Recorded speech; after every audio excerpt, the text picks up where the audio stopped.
देखो, doctrine of ultra wires, पहले इन दो नाम का मतलब समझना, अल्ट्रा और वायर्स। ये वर्ड एक बार हम पहले भी रेफरेंस आ चुका है, अब इस पे डिटेल में है। और समझना, प्लीज ध्यान रखना, ये एग्जामिनर का पेट क्वेश्चन है। पेट क्वेश्चन मतलब बहुत ज्यादा फेवरेट क्वेश्चंस में से एक है, एग्जामिनर के बहुत ज्यादा फेवरेट क्वेश्चंस में से ये एक है। डॉक्ट्रिन ऑफ अल्ट्रा वायर्स इतना फेवरेट है कि एक साल के बाद में, दूसरे साल के बाद में, तीसरे साल, मतलब एक अटेम्प्ट के बाद में, दूसरे अटेम्प्ट के बाद में, तीसरे attempt, continuously back to back आया हुआ ये क्वेश्चन। यानी कि एक अटेम्प्ट में आ गया तो जनरली अपन सोचते हैं कि अगले अटेम्प्ट के लिए शायद इतना इंपॉर्टेंट नहीं है, पर सेकंड में भी आ गया, सेकंड में आने के बाद में थर्ड कंटिन्यूस अटेम्प्ट में भी आ गया। सो आई बेट यू कि ये बहुत ज्यादा इंपॉर्टेंट क्वेश्चन है, doctrine of ultra wires. Ultra का मतलब होता है बियॉन्ड, और वायर्स का मतलब होता है पावर्स। सो इस टर्म का मतलब क्या है? Beyond the powers. नाउ अपन कहते हैं doctrine of ultra wires. What is the meaning of the word doctrine? आपके साथ में मैंने सबके साथ में डिस्कस किया हुआ है। What is the meaning of the word doctrine?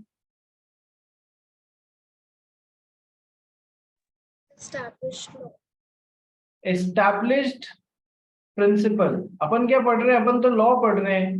तो एस्टैब्लिश्ड प्रिंसिपल ऑफ लॉ, जिसे अब चैलेंज करने की कोई जरूरत नहीं है। एस्टैब्लिश्ड प्रिंसिपल ऑफ लॉ, जिसको अब चैलेंज करने की कोई जरूरत नहीं है, इतना एस्टैब्लिश्ड प्रिंसिपल है। ठीक है सर। क्या बोलता है doctrine of ultra wires? Ultra vires का मतलब होता है, नींद से भी कोई उठा के पूछे ना, अल्ट्रा वायर्स का मतलब होता है बियॉन्ड दी पावर्स। एक कंपनी क्या क्या काम कर सकती है, एक कंपनी क्या क्या काम कर सकती है, इसकी पावर्स उसे कहां से मिलती हैं। एक कंपनी क्या काम करने के लिए एलिजिबल है, इसकी पावर्स उसे कहां से मिलती है? कनक, एक कंपनी क्या काम कर सकती है? अभी मेमोरेंडम ऑफ एसोसिएशन ऊपर पढ़ा के आया हूं। तो मेमोरेंडम ऑफ एसोसिएशन हमने देखे 6 क्लॉजेस और ओपीसी में 7 क्लॉजेस। तो एक कंपनी क्या क्या काम कर सकती है, एमओए के कौन से क्लॉज से पता पड़ेगा अपने को? हम्म। Object clause. हाँ ऑब्जेक्टर। हाँ, ऑब्जेक्ट क्लॉज। क्यों रे, रिवीजन या फिर समझ नहीं आता है क्या कि कंपनी क्या काम कर सकती है? कि सर एमओए का ऑब्जेक्ट क्लॉज वो क्लॉज होता है जिधर से कंपनी क्या काम करने के लिए बनी है वो सारे ऑब्जेक्टिव्स होते हैं। ठीक है कनक, तूने मेरे को लिख के भेजा था? नहीं भेजा था ना? देख, ये असर आता है, ये असर आता है, एक बोल गया और दूसरा नहीं बोला। एग्जैक्टली मैं चाहता हूं हर स्टूडेंट बोले, बस इसीलिए तुम्हारे पीछे पड़ा रहता हूं कि लिख के भेजो, उससे तुम्हारे कोई फायदा है। चलो, सो एक कंपनी की पावर्स कहां से आती हैं सर, कि वो क्या क्या काम कर सकती है? कि सर एमओए के ऑब्जेक्ट क्लॉज से आती है कि कंपनी क्या क्या काम कर सकती है, या बेसिकली हम बोले कि सर पावर्स कहां से आती है, कि सर एमओए से आती है। ठीक है सर। तो सर यदि वो अपने एमओए के ऑब्जेक्ट क्लॉज से बाहर जाके कुछ काम कर लेती है, तो वो काम कैसा होता है? नल एंड वॉइड होता है, जीरो होता है into the eyes of law. ये बात मैं आपको पहले बता चुका हूं। फॉर एग्जांपल, एक कंपनी है XYZ लिमिटेड, इसके एमओए के ऑब्जेक्ट क्लॉज में लिखा हुआ है कि ये कंपनी किस लिए बनी हुई है? ये कंपनी सीमेंट ट्रेडिंग के लिए और उससे एसोसिएटेड, इसी से एसोसिएटेड दूसरे काम करने के लिए बनाई गई है। ठीक है। तो सर XYZ लिमिटेड यदि किसी के साथ में कॉन्ट्रैक्ट बनाती है मिस्टर ए के साथ में सीमेंट ट्रेडिंग से रिलेटेड, तब तो वो बिल्कुल वैलिड कॉन्ट्रैक्ट है, बिल्कुल सही कॉन्ट्रैक्ट है। लेकिन यही XYZ लिमिटेड मिस्टर ए के साथ में यदि टॉयज ट्रेडिंग से रिलेटेड कोई कॉन्ट्रैक्ट बना लेती है, तो वो कॉन्ट्रैक्ट बियॉन्ड दी पावर्स, वो कॉन्ट्रैक्ट कैसा हो जाएगा? Beyond the powers of the company. वो कॉन्ट्रैक्ट कैसा हो जाएगा? Beyond the powers of the company. Company को पावर्स कहां से मिलती है? एमओए के ऑब्जेक्ट क्लॉज से मिलती है। ठीक है। तो ऐसा कॉन्ट्रैक्ट जो एमओए के ऑब्जेक्ट क्लॉज के बाहर है, it is beyond the powers of the company, hence it is null and void. उसको हम बोलेंगे कि सर वो वॉइड एग्रीमेंट है, गलत एग्रीमेंट है, उसे कोर्ट में जाके एनफोर्स नहीं कराया जा सकता है। समझना कोर्ट में जाके एनफोर्स कराने का मतलब, मान लो खनक के बीच में और ईशा शेट्टी के बीच में एक एग्रीमेंट हुआ, जहां पर खनक ने बोला मैं तेरे को 50 लाख रुपए दूंगी, और ईशा शेट्टी ने बोला और बदले में मैं तेरे को मेरा फ्लैट दूंगी। ठीक है, इनके बीच में एक एग्रीमेंट हो गया। ये एग्रीमेंट हर तरीके से वैलिड एग्रीमेंट या कॉन्ट्रैक्ट है, कोई प्रॉब्लम नहीं है, घर बेचना और खरीदना बिल्कुल अलाउड है, ये दोनों मेजर एजेड पर्सन है, सब कुछ सही है इस एग्रीमेंट या कॉन्ट्रैक्ट। मान लो खनक ने इसको 50 लाख रुपए अंडर द कॉन्ट्रैक्ट दे दिए, लेकिन ईशा शेट्टी यदि फ्लैट इसके नाम नहीं कर रही है, तो इस कॉन्ट्रैक्ट को जाके खनक कहां पर एनफोर्स कराएगी? कोर्ट में जाके एनफोर्स कराएगी या नहीं कराएगी कि देखो मैंने पैसा दे दिया लेकिन ये फिर भी फ्लैट मेरे नाम नहीं कर रही है? कोर्ट में एनफोर्स होगा ना ये कॉन्ट्रैक्ट। ठीक है सर, अब मैं कह रहा हूं एक कंपनी है XYZ लिमिटेड, वो बनी थी सीमेंट ट्रेडिंग के लिए, लेकिन यदि उसने मिस्टर ए के साथ में टॉयज ट्रेडिंग के लिए एक एग्रीमेंट बना लिया, टॉयज ट्रेडिंग के लिए एक एग्रीमेंट बना लिया, तो ये कैसा एग्रीमेंट हुआ? ये वॉइड एग्रीमेंट हुआ, गलत एग्रीमेंट हुआ। वॉइड एग्रीमेंट कभी भी कोर्ट्स में एनफोर्स नहीं हो सकता, कोर्ट बोलेगा ये गलत एग्रीमेंट है, वॉइड एग्रीमेंट है, इसलिए कोर्ट में एनफोर्स नहीं हो सकता। इसलिए अब नाइदर इस कंपनी के पास में नॉर मिस्टर ए के पास में कोई ऑप्शन रह जाएगा, कोई भी जना इसे कोर्ट में एनफोर्स नहीं करा पाएगा। ठीक है, तो बिकॉज दिस XYZ, ये वॉइड एग्रीमेंट क्यों है? ये वॉइड एग्रीमेंट इसलिए है क्योंकि कंपनी को जो पावर्स नहीं थी उससे बियॉन्ड जाके उसने काम कर लिया, उससे बाहर जाके उसने काम कर लिया, इसलिए ये वॉइड या गलत एग्रीमेंट है। तो डॉक्ट्रिन ऑफ अल्ट्रा वायर्स क्या बोलता है? Doctrine of ultra wires, ultra का मतलब, अल्ट्रा वायर्स का मतलब होता है बियॉन्ड दी पावर्स। ठीक है, कि किसी की कंपनी जो है वो अपने एमओए में जो पावर्स दे रखी है उनके बाहर जाके कोई एग्रीमेंट नहीं बना सकता है। यदि उनके बाहर जाके कोई एग्रीमेंट बनाया है तो वो वॉइड एग्रीमेंट है, और वॉइड एग्रीमेंट कभी भी कोर्ट में एनफोर्सिएबल नहीं हो सकता है, कभी भी कोर्ट में एनफोर्स नहीं कराया जा सकता है। मोटा मोटा डॉक्ट्रिन समझ में आ गया आपको? ओवरव्यू समझ में आ गया? यस, अल्ट्रा वायर्स वर्ड का मीनिंग याद रखना। तो sir ultra, doctrine of ultra wires को कनेक्ट किससे कराया गया है? सर मेमोरेंडम ऑफ एसोसिएशन से। अब आगे आर्टिकल ऑफ एसोसिएशन से भी कनेक्ट करेंगे, जब हम पूरा पढ़ लेंगे तब आपको वो भी समझ में आ जाएगा। ठीक है, बेसिक आपको डॉक्ट्रिन ऑफ अल्ट्रा वायर्स का समझ में आ चुका है। आइए पढ़ना स्टार्ट करते हैं डॉक्ट्रिन ऑफ अल्ट्रा वायर्स। कौन पढ़ेगा भाई? Shirin, please read for us. The meaning of the term ultra vires is simply beyond their powers. The legal phrase ultra vires is applicable only to acts done in excess of the legal powers of the doers. This presupposes that the powers in their nature are limited.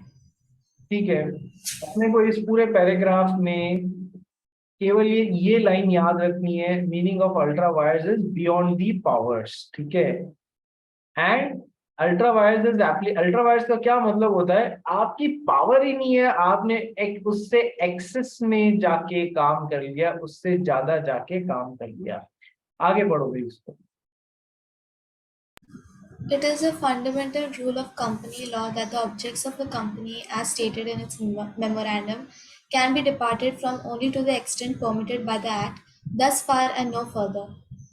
MOA से deviate केवल कितना हो सकते हैं? जितना companies act ने allow किया है उससे ज्यादा नहीं हो सकते। तो बेसिकली एमओए के ऑब्जेक्ट क्लॉज से डेविएट नहीं होना है। आगे, In consequence, any act done or a contract made by the company which travels beyond their powers, not only of the directors but also of the company, is wholly void and inoperative in law, and is therefore not binding on the company. इसीलिए MOA के object clause से बाहर जाकर company को भी काम नहीं करना है, कंपनी के डायरेक्टर्स को भी काम नहीं करना है। एमओए के ऑब्जेक्ट क्लॉज से बाहर जाकर कंपनी को भी काम नहीं करना है और कंपनी के डायरेक्टर्स को भी काम नहीं करना है। यदि किया गया तो ऐसा काम पूरी तरीके से होली वॉइड है, गलत है and inoperative in law. Law में ऐसे एग्रीमेंट का कोई मतलब नहीं होगा, उसे एनफोर्स कोर्ट में नहीं कराया जा सकता and therefore it is not binding on the company. Very simple. देखो पहले समझा दिया तुमको तो अब समझने में शायद आसानी हो रही होगी, पढ़ने पे समझ में आ रहा होगा। That is what I pre suppose. और यदि किसी को फिर भी प्रॉब्लम है तो मुझे रोक के पूछ लेना। आगे बढ़ गई। On this account, a company can be restrained from employing its fund for purposes other than those sanctioned by the memorandum.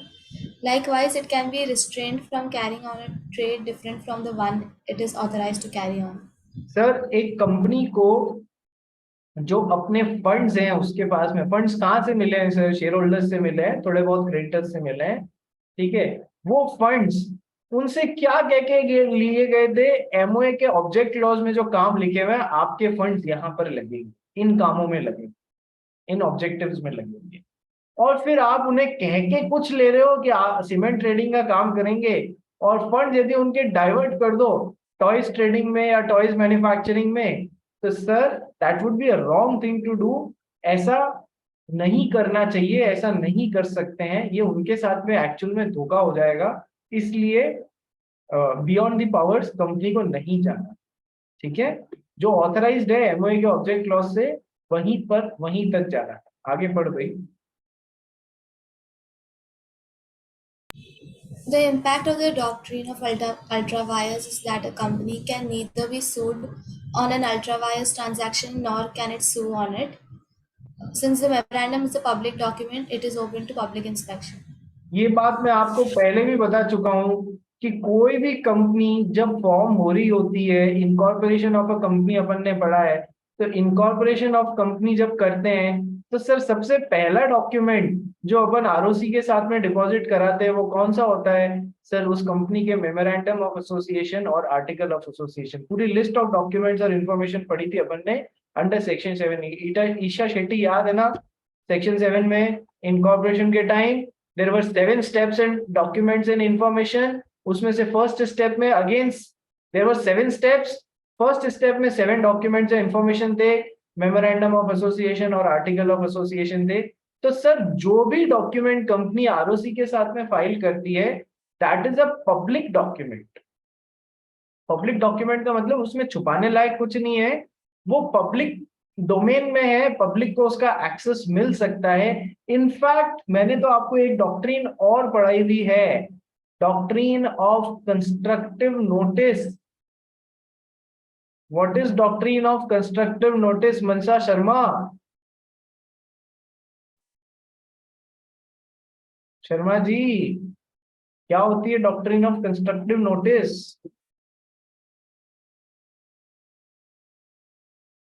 Sharma ji भूल गए। Isha Bangad, what is doctrine of constructive notice? Bangad ji भी भूल गए। Riya, what is doctrine of constructive notice? Madam Riya, हाँ sir. Constructive notice क्या होता है? Dev Pasari. Sir constructive notice मतलब बेसिकली कंपनी को आइडिया है about, I have all the information about the MOA and AOA about the other company that are dealing. वापस बोल, समझा नहीं मैं, वापस बोल। Doctrine of constructive notice basically कि आइडिया है कि एवरीवन जो भी कंपनी के बारे में आइडिया है, उनको नॉलेज है कंपनी के आर्टिकल्स ऑफ एसोसिएशन के बारे में। किसको आइडिया है बेटा, किसको आइडिया है? जो डील, जिनके साथ डील कर रहे हैं। सही बोल रहा है देव। देव बोल रहा है कि sir doctrine of constructive notice का मतलब होता है जो भी बंदा कंपनी के साथ में डील करने जाने वाला है उससे ये एक्सपेक्ट किया जाता है कि वो इस कंपनी के साथ में डील करने से पहले इस कंपनी के पब्लिक डॉक्यूमेंट्स को पढ़ के जाए, इसके एमओए और एओए को पढ़ के जाए, ठीक है, इसके एमओए और एओए को पढ़ के जाए और उस हिसाब से ही इस कंपनी के साथ में एग्रीमेंट बनाए। पब्लिक डॉक्यूमेंट्स हैं, थोड़ी सी फीस आरओसी के साथ में भर के आप इनकी कॉपीज ले सकते हो। तो कंस्ट्रक्टिव नोटिस ये मान लिया जाएगा कि आप किसी कंपनी के साथ में डील करने जा रहे हो तो आपको नोटिस है, ऐसा कंस्ट्रक्ट कर लिया जाएगा, मान लिया जाएगा आपको नोटिस है कि इस कंपनी के एमओए और एओए में क्या लिखा हुआ है, जिसके साथ में आप डील करने जा रहे हो, आप पढ़ के जा रहे हो। बताया था या नहीं बताया था? यस और नो? अरे सभी जने, शिरीन जॉन बताया था या नहीं बताया था कि आप जिस भी कंपनी के साथ में पढ़ने जा रहे, मतलब जिस भी कंपनी के साथ में डीलिंग करने जा रहे हो तो उसके पब्लिक डॉक्यूमेंट्स, एमओए और एओए पब्लिक डॉक्यूमेंट्स कहलाते हैं। दैट मीन्स पब्लिक डोमेन में, दैट मीन्स जो भी बंदा कंपनी के साथ में डील करने जा रहा है उसको ये पढ़ के जाना है, ये उसकी ड्यूटी है। दैट इज व्हाट इज, उसको नोटिस है, डॉक्ट्रिन ऑफ कंस्ट्रक्टिव नोटिस। याद आ रहा है या नहीं आ रहा है, या भूल गए? शेट्टी बताया था बेटा या नहीं बताया था? बताया था ना। तो डॉक्ट्रिन ऑफ कंस्ट्रक्टिव नोटिस। तो अब ये लास्ट लाइन क्या बोल रही है, उसी तरफ तो इंडिकेट कर रही है।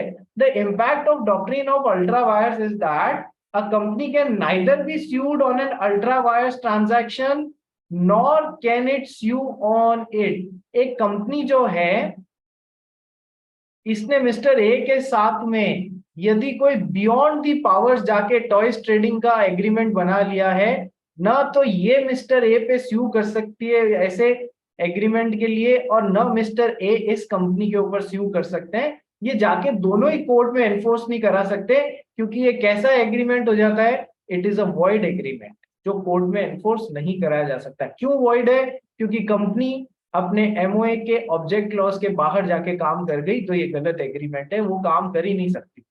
Since the memorandum is a public document, sir MOA और एओए दोनों पब्लिक डॉक्यूमेंट होते हैं, they are open to public inspection, वो पब्लिक के लिए थोड़ी सी फीस पे अवेलेबल होते हैं। Therefore when one person deals with a company, that person is deemed to know about the powers of the company। that means that person is deemed कि वो MOA और AOA पहले पढ़ के जाएगा। ये मान लिया जाता है कि तू जा रहा है उस कंपनी से डील करने, तो तूने उस कंपनी के MOA AOA पढ़ के समझ लिया है कि वो कंपनी क्या काम कर सकती है और क्या काम नहीं कर सकती है। if in spite of this you enter into a transaction which is beyond the powers of the company, you cannot enforce it against the company। इसके बावजूद भी आपने कंपनी के साथ में ऐसा एग्रीमेंट बना लिया जो उसकी पावर्स के बाहर है, आप उसके ऊपर, कंपनी के ऊपर केस नहीं कर सकते उस एग्रीमेंट से रिलेटेड। अब पूरी कहानी समझ में आई या नहीं आई? Doctrine of ultra vires. सभी जने, ईशा बांगड़, बोरियत तो नहीं हो रहा है? समझ में तो आ रही है? That is the main point. Sir बोरियत तब नहीं होगा और समझ में तब आएगा जब आप लोग जो चीजें पढ़ाई है उनको रिवाइज करोगे, टाइमली अपने नोट्स बनाओगे और रिवाइज करोगे। तो doctrine of ultra wires exam में आता है, doctrine of constructive notice exam में आता है। अभी तक अपन ने कितने इंपॉर्टेंट क्वेश्चंस कर लिए, लेट्स अंडरस्टैंड। सबसे पहला अपन ने किया है, सर कंपनी की डेफिनेशन कर ली है अपन ने, both according to professor Haney and as per companies act. ठीक है, नंबर 1। नंबर 2, सर अपन ने टाइप्स ऑफ कंपनीज कर लिए हैं। क्वेश्चन आते हैं, सबसे ज्यादा टाइप्स ऑफ कंपनीज में आते हैं। सर पब्लिक कंपनी क्या होती है, सर प्राइवेट कंपनी क्या होती है, होल्डिंग कंपनी क्या होती है, सब्सिडियरी कंपनी क्या होती है, सर फॉरेन कंपनी क्या होती है, ठीक है। और क्या आते हैं, सर होल्डिंग सब्सिडियरी के बाद में एसोसिएट कंपनी क्या होती है। This is one of the questions जो एग्जाम में अगेन एंड अगेन किसी रूप में पूछते। सर गवर्नमेंट कंपनी क्या होती है, sir government company, inactive company क्या होती है, ठीक है। ओपीसी क्या होती है, फेवरेट क्वेश्चन। सेक्शन 8 कंपनी क्या होती है, फेवरेट क्वेश्चंस। इतना सब कुछ समझ लिया है अपन ने ऑलमोस्ट। हम लोग अब कंपनीज एक्ट के एंड की तरफ बढ़ने लगे हैं, ठीक है। इसके बाद में थर्ड वेराइटी ऑफ क्वेश्चंस कि sir what is doctrine of constructive notice. थोड़ा पढ़ लिया है, आगे पूरा कंप्लीट कर लेंगे इसको। What is doctrine of ultra wires. इससे पहले कंपनी के मेमोरेंडम ऑफ एसोसिएशन के सारे 6/7 क्लॉजेस, कंपनी का मेमोरेंडम ऑफ एसोसिएशन, ठीक है, doctrine of ultra wires, doctrine of constructive notice, आज अपन एग्जामिनर का पेट क्वेश्चन कर रहे हैं। सो इतना सब कुछ किया है अपन ने, एक भी चीज बेकार मत जाने देना, ठीक है। तो डॉक्ट्रिन ऑफ अल्ट्रा वायर्स का मोटा मोटा मीनिंग अपन ने समझ लिया है। चलिए नेक्स्ट अपन, ये एग्जाम्पल में इतना कुछ नहीं है, नेक्स्ट आ जाओ।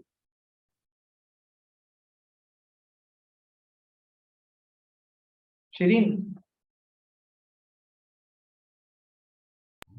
An act which is ultra vires the company being void cannot be ratified by the shareholders of the company. Sometimes act which is ultra vires.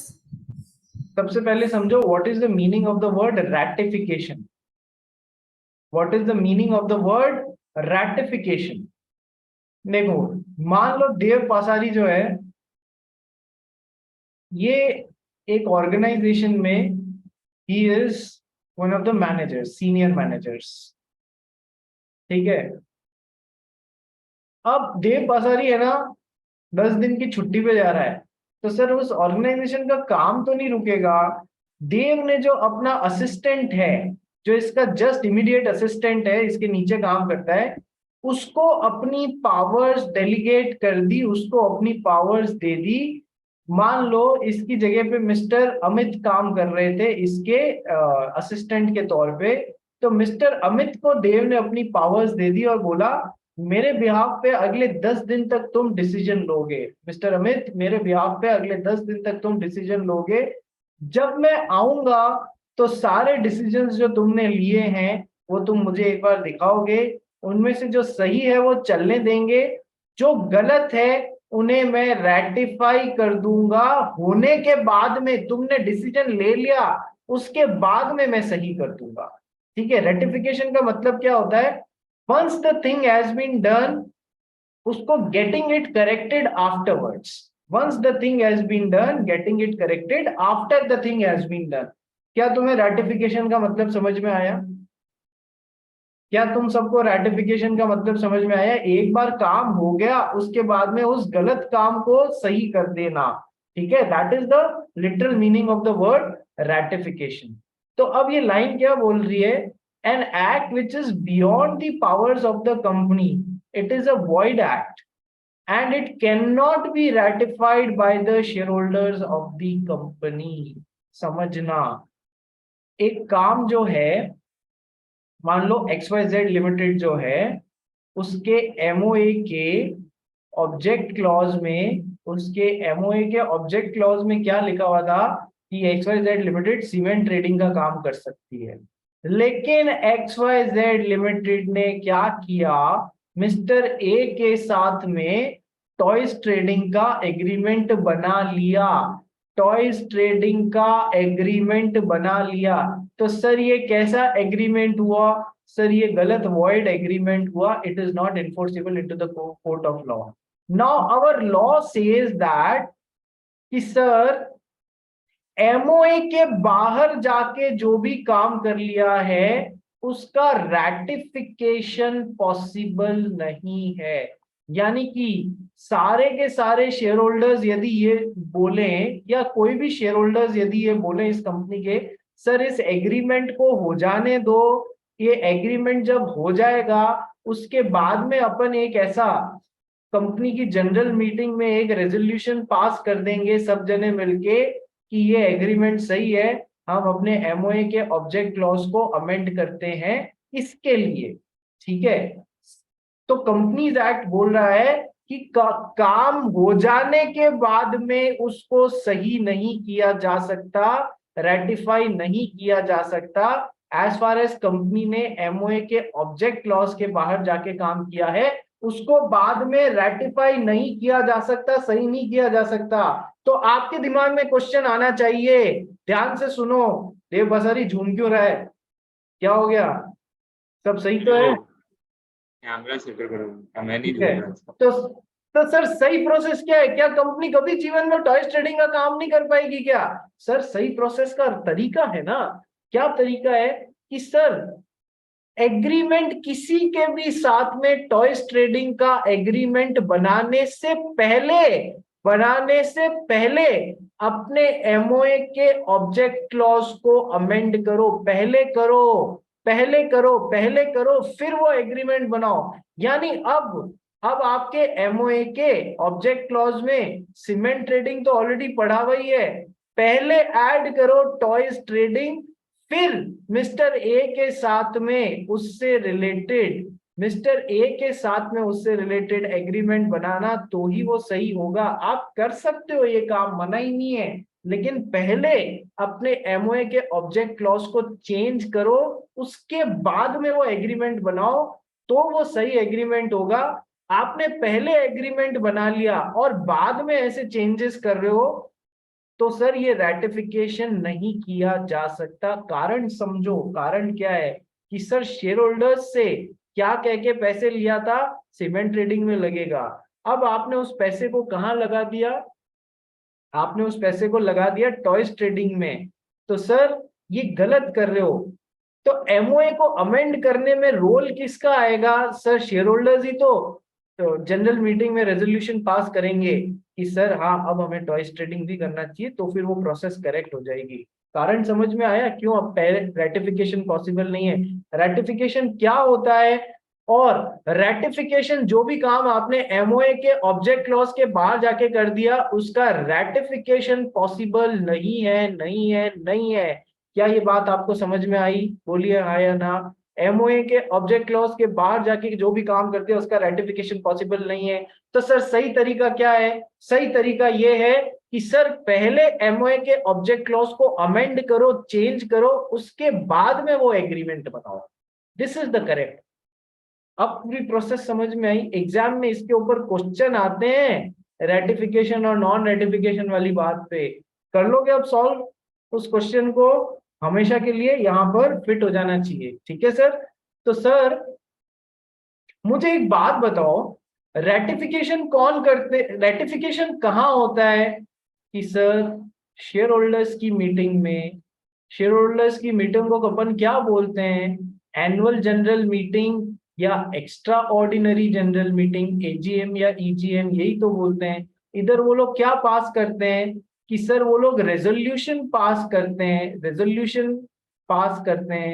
क्या रेजोल्यूशन पास करते हैं कि अब से हम लोग टॉयज ट्रेडिंग भी करेंगे, ऐसा एक रेजोल्यूशन पास करते हैं और अपने एमओए के ऑब्जेक्ट क्लॉज को अमेंड करते हैं।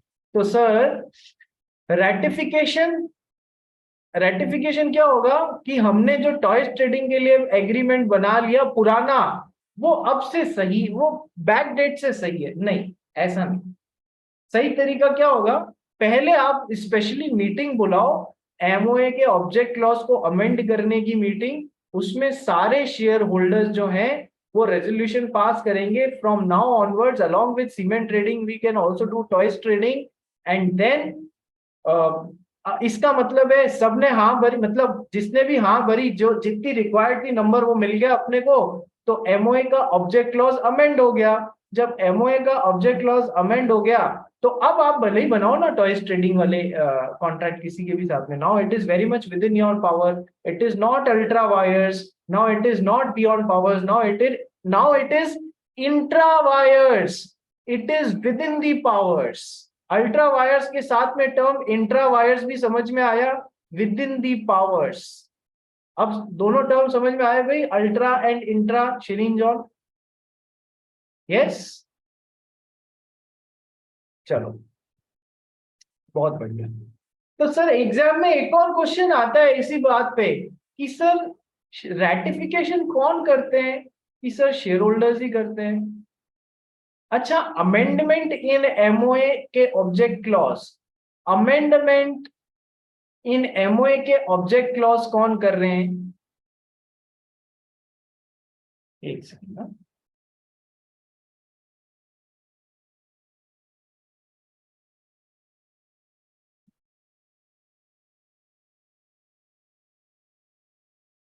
अमेंडमेंट इन एमओए के ऑब्जेक्ट क्लॉज भी कौन कर रहे हैं, कि सर शेयर होल्डर्स ही कर रहे हैं। कि सर जब रेटिफिकेशन भी वही कर रहे हैं और एमओए के ऑब्जेक्ट क्लॉज को अमेंड करने के लिए भी काम शेयर होल्डर्स ही कर रहे हैं, तो सर रेटिफिकेशन भी तो अलाउड होना चाहिए ना, जब वही कर रहे हैं, इधर भी वही जने कर रहे हैं, इधर भी वही जने रेटिफिकेशन कर रहे हैं, तो सर रेटिफिकेशन अलाउ क्यों नहीं करते हो? ये तो एक न्यूसेंस हो गया ना। You understand what is a nuisance? You understand what is a nuisance? कोई आपके घर के बाहर आके कचरा डाले, वो न्यूसेंस होता है, मतलब गलत काम कर रहे हैं, ठीक है? कोई आप मतलब आप अपना घर बिल्ड कर रहे हो, घर बिल्ड होता है या अपनी कोई बिल्डिंग बिल्ड होती है तो उसमें पत्थर ईंट सीमेंट वगैरह लगती है, तो है ना, आपने अपनी कोई बिल्डिंग बिल्ड करने के लिए रास्ता ही ब्लॉक कर दिया, सारे रास्ते में पत्थर ईंट सीमेंट लगा दिए, लोग आ जा ही नहीं पा रहे हैं। This is what is nuisance. आप अपनी घर की सफाई करते हुए पड़ोसी के घर में कचरा डाल दे रहे हो, दैट इज न्यूसेंस, ठीक है? तो सर जब रेटिफिकेशन पहले भी शेयर होल्डर्स को करना है और एमओए का ऑब्जेक्ट क्लॉज अमेंड करने का काम भी शेयर होल्डर्स ही कर रहे हैं, तो सर उनसे ये सेकंड मेथड से ही क्यों अलाउ कर रहे हो? यहाँ भी तो रेटिफिकेशन भी तो अलाउ करो ना, ये न्यूसेंस नहीं तो और क्या है? तो हमने माना कि सर ये न्यूसेंस हो सकता है, लेकिन सर बिल्कुल देखो, एमओए का डॉक्ट्रिन ऑफ अल्ट्रा वायर जो है ये किसको प्रोटेक्ट करने की कोशिश कर रही है? सर शेयर होल्डर्स को, ताकि उनका पैसा उनकी परमिशन के बिना गलत काम में नहीं लगाया जा सके, जो काम एमओए के ऑब्जेक्ट क्लॉज में नहीं है उसमें नहीं लगाया जा सके। तो सर वही तो रेटिफाई करेंगे, मान लिया वही रेटिफाई करेंगे, पर हम तो अड़ के खड़े हैं कि कंपनी लॉ में क्या प्रोसेस दिया गया है कि सर पहले एमओए के ऑब्जेक्ट क्लॉज को अमेंड करो, फिर ही आप वो काम कर पाओगे। कि सर ये तो न्यूसेंस है, हाँ ये न्यूसेंस है पर हम ऐसे ही करेंगे। जवाब समझ में आ गया? हाँ ये न्यूसेंस से कम नहीं है पर हम तो ऐसे ही करेंगे। तो एग्जाम में एक क्वेश्चन आता है, देखो क्या क्वेश्चन आता है, the disadvantages of doctrine of ultra wires outweigh the main advantage, that is to provide protection to the shareholders and the creditors. It is only a nuisance in so far it prevents the company from changing its activities in a direction which is agreed by all. Yes sir, we agree that it is a nuisance, पर काम ऐसे ही होगा। जब कभी भी exam में question आ जाए कि सर इसकी जो डिसएडवांटेज है इस डॉक्ट्रिन की, it is outweighing its main advantage. What is the main advantage of doctrine of ultra vires? It is trying to protect the shareholders and creditors. But जब shareholder खुद ही पहले हम रेटिफाई करना चाह रहे हैं, आप उनको करने नहीं दे रहे हो, तो ये न्यूसेंस ही है। हाँ ये न्यूसेंस है पर काम तो ऐसे ही होगा। समझ में आ गया क्या लिखना है? Yes sir. चलिए ये भी एक बात हो गई। अब एक केस आ रहा है, केस का नाम है Ashbury railway carriage and iron company limited versus Riche. Ashbury railway carriage and iron company versus Riche. पहले मुझे ये बताओ, अभी तक अपन ने कंपनीज एक्ट में कौन कौन से केसेस पढ़े, उनके नाम बताओ, चलो फटाफट बताते जाओ। ईशा शेट्टी पहले तू बता। Solomon versus Solomon and Company Limited. Very good. Solomon versus Solomon and company limited. Case किस बारे में Shetty? Separate legal entity. Perfect, separate legal entity. Isha Bangar दूसरा आप बताओ, दूसरे केस का नाम बताओ। versus Northern Assurance Company Limited. वापस बोल नाम। Mercura versus Northern Assurance Company Limited. Macaura versus Northern Assurance Company limited. Case किस बारे में? That the members of the company do not assurable interest in the property of the company. The members of the company do not even have insurable interest in the property of the company. Property की, company के property पे मालिकाना हक तो दूर की बात है, the members of the company do not even have insurable interest in the property of the company. Shirin तीसरा केस। एक Daimler company versus Continental tyre कुछ। Daimler and company versus